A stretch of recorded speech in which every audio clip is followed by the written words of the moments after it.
Salut! Bine v-am regăsit pe canalul nostru de YouTube, Ingram Micro România, în cadrul podcastului Tehnologie Cisco Oameni. Așa cum v-am obișnuit în această perioadă de vară, vă propunem să urmăriți câteva din sesiunile ce au avut loc în cadrul evenimentului Cisco Connect Romania de anul acesta. În episodul de astăzi vă propunem să-l urmăriți pe Schiano Lo Moriello, Sales Leader CISCO SDWAN, ce vă va prezenta câteva dintre capacitățile soluției Cisco SDWAN. Vizionare plăcută și nu uitați să ne dați like, share and subscribe.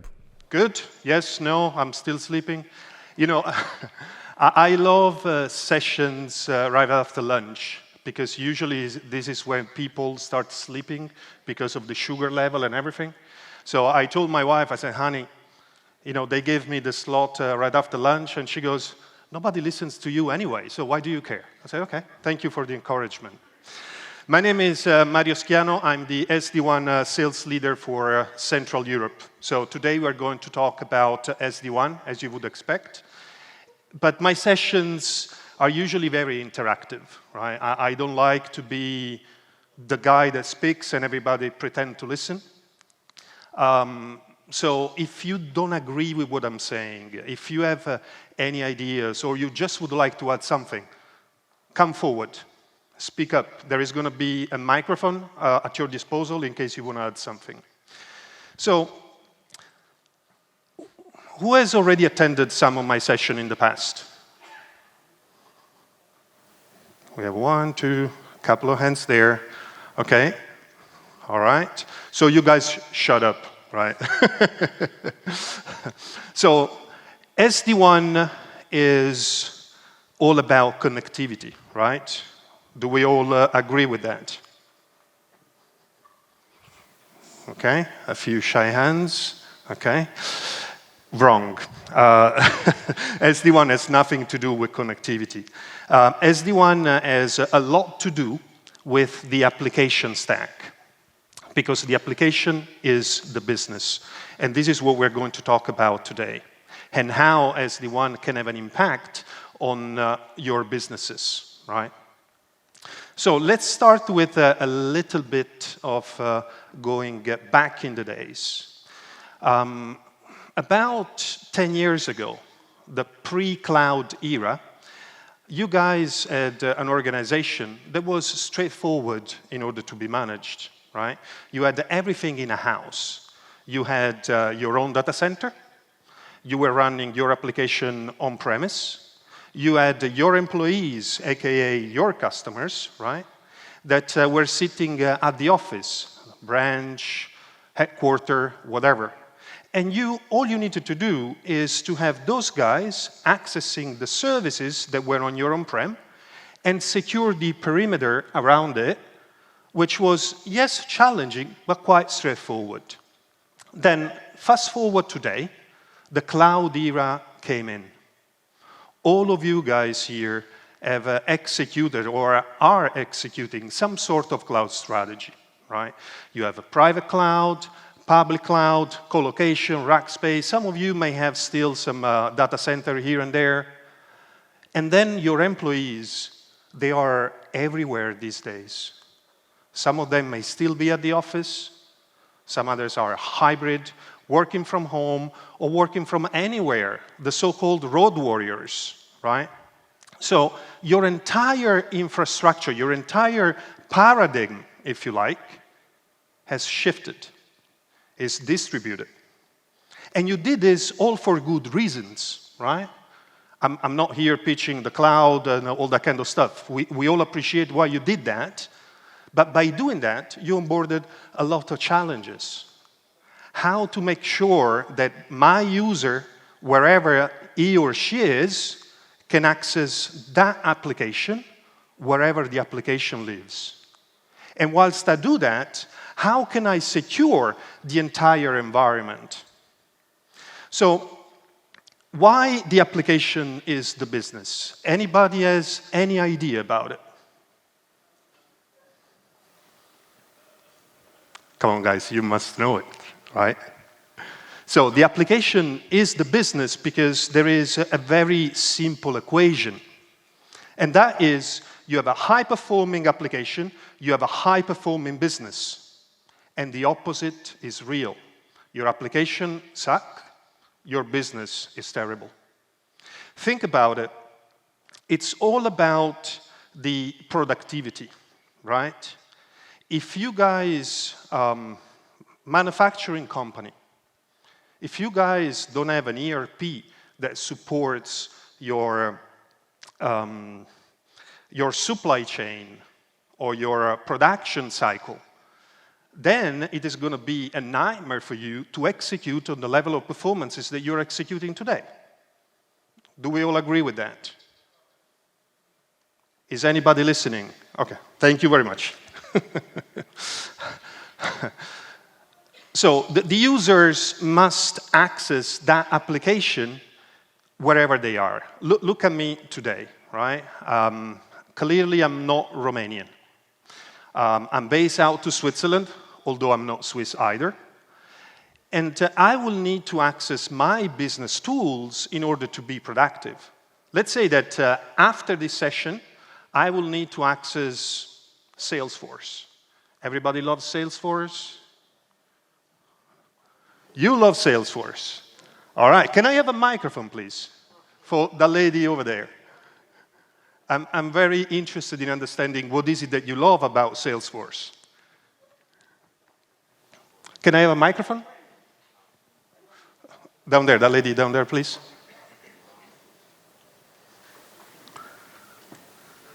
What's your name? Hi, my name is Liviana. Viviana, very nice to meet you. So what is it that you love about Salesforce? I use Salesforce every day, mostly as a ticketing system because I am part of technical support team, but also for the reporting part, let's say. Fantastic. And you are super in love with Salesforce performances? Yes, I'm very pleased with that. Yeah. Is it working super fast? Yes, it's Okay. Hosted in cloud. You are in the wrong session. All right, thank you very much for your contribution. So let's say that I need to access Salesforce in the real world, Viviana, which is not working like that every day. And my Salesforce isn't coping, right? It's slow or whatever. What is it that I do? I just don't use it. I close my laptop, I go into beautiful Bucharest city center, and I will enjoy a pint of your Ursus beer, right? Now, jokes aside, what is it that happens in that scenario is that my productivity stops. All of a sudden, I'm not producing anything for my company, but still my company is paying me. So I become a cost center. Moreover, I do something else, which is I pick up the phone, I call IT support, I open a ticket with Viviana, and that generates another cost. So I'm doubling OPEXs for my company just because I'm not able to use Salesforce. And this is just a simple example, right? But the point that I want to make here is that the end user experience is what drives productivity. Do we all agree with that? Anybody has a different opinion? Anybody? Nobody. Okay. Is it because you're scared of the microphone? Okay, good.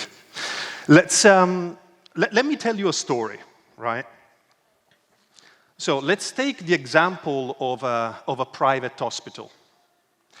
So private hospitals, they are heavily depending on CRMs, right? Because thanks to the CRM, they are able to know the patient history.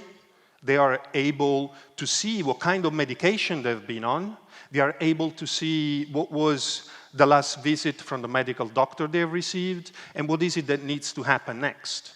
So in other words, we can say that the CRM allows the private hospital to manage and cure an X number of patients. Is that fair enough? Now, because of that, the patient gets cured, leaves the hospital, and the private hospital makes money because that's their business model, right? Now, let me make a disclaimer. I don't want to sound cynical or anything here, right? But That's their business model, and I'm just analyzing their business. I'm not discussing about the ethical component of it. So if that equation makes sense to you, I think it's fair to say that if that very same CRM tool is having bad performances, is not performing at the level that it should be, that will have an immediate, measurable impact onto the number of patients that the private hospital is able to cure. Fair enough? Yes, no? I disagree with that? Okay, thank you.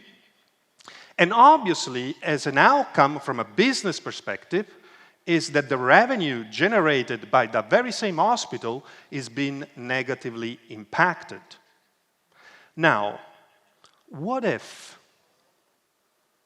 I had a technology that was able to have a positive impact onto my CRM tool? Would that allow me to cure more patients? Yes, no. And if I'm able to cure more patients, that means that I'm having a positive impact onto my revenue.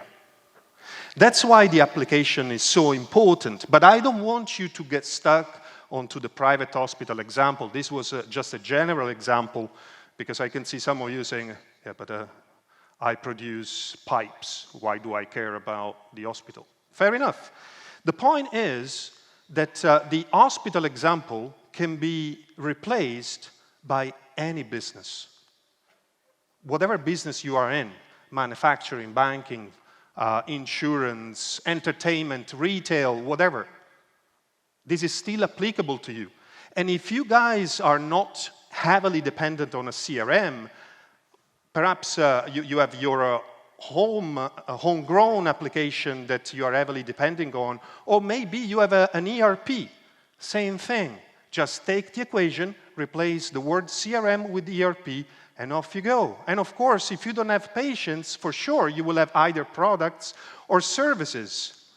Again, replace that in this equation. The only thing that you are not going to replace in this equation is the business outcome. Right, so this is why the application is the business. And this is why Cisco SD-WAN is not focusing on the connectivity layer, but is focusing onto the application stack. Cisco SD-WAN gives connectivity for granted. Cisco as a company is arguably the networking company. That's why we give connectivity for granted. Connectivity is a commodity for us, and so it should be for you. So how do we do this? How can we accelerate the application performances? So I'm sure that most of you, actually let me ask you a question, I don't want to make assumptions here. Who has ever heard of application-aware routing? Okay, a couple of folks, good. Now, the ones that they've raised their hands, I'm sure you're about to tell me, okay, tell me something new, right? Tell me something I don't know.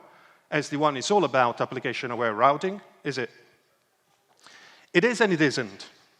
So for the ones who don't know what application-aware routing is the ability of an SD-WAN technology to move the traffic for a specific application from one link to another upon certain conditions. So let's say that we have, on one hand, the user, wherever the user is. And on the other hand, we have the application, wherever the application lives. And let's say that at the user level, there are 3 available links, right? We have MPLS, we have the internet, and we have 5G. Now, your SD-WAN has been configured in a way that your SAP for HANA, for instance, needs to go over MPLS. But then, a feature that is called, and this is in all SD-WAN, right? Not only Cisco. A feature that is called dynamic path selection which measures in real time latency, jitter, and loss, is basically noticing that MPLS performances are degrading. And therefore, the technology says, hang on a minute, I know I need to have MPLS for my SAP S/4HANA, but this is not working, so I suggest to move SAP S/4HANA going onto the internet, whose performances at the moment are far better than MPLS. Now, this will have an impact on the application performances, right? Who agrees with that? Nobody agrees with that. You agree with that. Thank you so much. You are wrong. So, as you can see here on the graph, right, you see those points over there. They represent POPs, points of presence. There are on the planet. And this is basically what the packet needs to do in order to go across the globe from where the user is to where the application lives, right? And the problem with all SD-WAN technologies out there is that they are not able to see what happens to the packet when it gets into the wild. Because those technologies are only able to see inside their own fabric, right? So their visibility is limited to that point. So although the intention of dynamic path selection is good, the outcome of it is bad. So what is it that we do? We do something completely different. Notwithstanding the dynamic path selection and the application-aware routing thing, blah, blah, blah, whatever other marketing terminology you want to throw at it, we are able to see beyond the fabric and inside where the application lives. Let's say the application is a SaaS application, lives in the cloud. In order to get to that application, there are multiple paths, right? We are able to look into the cloud. We are able to look at the entire path or exit point that the packet needs to make, and with that, we are able to make an informed decision. On this example, 5G is the best option, and with that, we will take the shortest and fastest route towards the application. Now, this has an immediate measurable impact onto the application performances. Does that make any sense? Yes, no, I don't care. I'm here just for the coffee. All right. So this is what SD-WAN is all about. Now, I don't want to talk about the technical stuff, but if you guys have any question, by any means, just throw on me, and I will just redirect to some engineer, right? But this is what I wanted to talk to you about today. However, before I go, there is one more thing. And this is extremely important that I want to share with you. So you have seen what SD-WAN is to us, how we differentiate as a vendor, as a technology from all of the others. You have seen why we are doing that.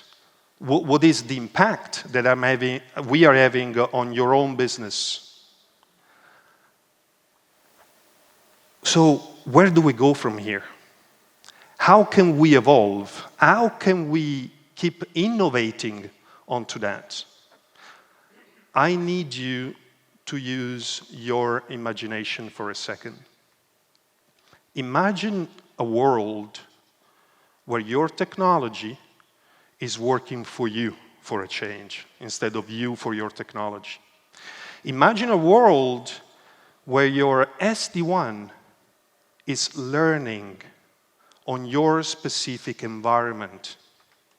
Imagine a world where you will have an AI machine learning engine embedded into your core SD-WAN solution. With that, you will be able to gain visibility, metrics that are beyond your capabilities today.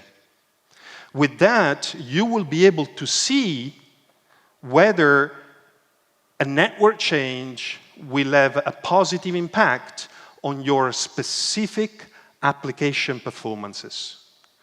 And this is something that you will see before something happening, because that technology will be able to recognize patterns that are specific to your environment, not to companies similar to you in size, not to companies similar to you in footprint, but specifically to yourselves. Now, all of this futuristic technology has a name. We call it predictive networking. This is a game changer, ladies and gentlemen. The reason is that you will move away from a reactive mode towards a proactive mode. You don't need to wait for something bad to happen to you and get a call at 4 a.m. in the morning on a Saturday whilst you just went to bed after a night out, and that you need to fix something. You don't need to do that anymore, because this technology will be able to predict that something is about to impact your infrastructure and will make recommendation. That's the beauty of it. It will just recommend you and say, hey, listen, what's your name, sir? Your name? Aurel. The technology go, hey, Aurel, you know what? I've recognized that there is a potential problem here. If you make this change that I'm suggesting you are going to increase the performances of your Microsoft 365 of 10%, something like this. And then you, Aurel, that are sitting in the driving seat, you will go, okay, I agree with that, implement. Boom, off you go. Now, next time that technology is going to recognize a similar pattern, it's not coming back to you, because the technology knows that you agree with that change and will implement that change before the problem happens. How cool is that? Now, one last thing, and then I leave you.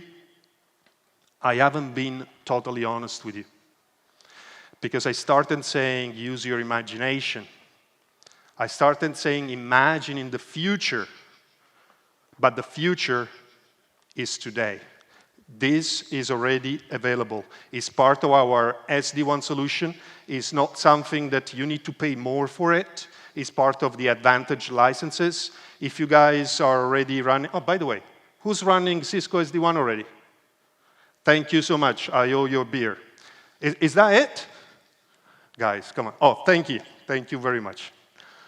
So if you guys have it and you're running on Advantage, then you will have this already available today. All you need to do is to run the latest image. That's pretty much it. Any questions? Anybody has been listening? Can I have a microphone, please?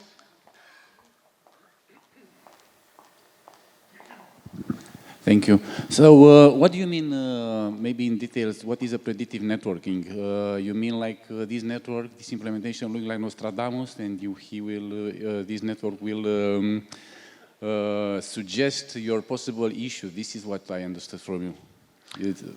Can you give an example? Yes? That's exactly what I said. So yeah. If I go back, can I go back on this thing? Yes. All right. Look at this, right? These are screenshots that have been taken from some live environments. On this example, right, the technology has recognized that there is a problem on the public internet on which this Office 365 application is going to, right? And is suggesting that if they're going to reroute towards the business internet, that will have an impact of 11% on the performances of a Microsoft Office 365, right? Is flagging this to you as a problem. Actually, is flagging this to you as a solution to a problem. And then you would agree with that change or not. If you agree, it will implement that network change, right? And then we'll go back to the previous state when the problem is no longer there. And then when it will recognize that a similar pattern will show up again, without asking you, it will implement that change again. This will result in increasing the performances on this example of 11%, or in other words, increasing your SLA, if you like. Does that answer your question? I don't know. I hope so. You want the microphone? Yeah, just a quick question, because I was listening, but I wasn't answering. You said it's a machine learning algorithm that sits in the network when you activate this feature, this predictive network. I'm sorry, I'm struggling to understand your question. Can I ask you to perhaps move a little bit? Yeah. You said you activate a machine learning algorithm, an AI. This algorithm sits in the network and starts looking for patterns, scans for patterns, and then it selects the best path that you have. And if you agree, you kind of teach it. So it's supervised learning of a machine algorithm. And you activate this with your current license. My question is, can this algorithm be assisted in learning? Can you set policies to it? What kind of policies? Let me understand where you're coming from with this. Some traffic policies or some other type of policies. Say, you learned this, you learned a type of behavior. Let me take a step back from this, right? So, first and foremost, thank you for listening. So the policies are set in your SD-WAN technology anyway. So the policies are set in your SD-WAN technology anyway, right? This predictive networking, which is called the WAN Insight, basically works in parallel to your SD-WAN configuration, right? So on top of that, WAN Insight is able to recognize those patterns, and based on those patterns, will make recommendation. Does that answer your question? Good, thank you. Yes, sir. I want to talk about risks. This is a recommendation. It has probability. If the recommendation is wrong, and by the example, Aurel is driving 100 per miles in his car. He pushed this button, and all of a sudden, an avalanche from tickets, we have failures, our network is down. What happened next? So first and foremost, you will have a bad day if that happens, right? But the way that the technology has been designed avoids this. The reason why it avoids is if you remember the previous example on how our technology works, in being able to have full visibility inside of all of the active paths beyond the SD-WAN fabric and inside the cloud, etc., right? That visibility allows the technology to know exactly, based on metrics, what are the performances. And based onto that math, is able to make prediction. Now, as I said into the previous example, this network change will kick in to avoid a problem. When the pattern goes away, it goes back to the previous state.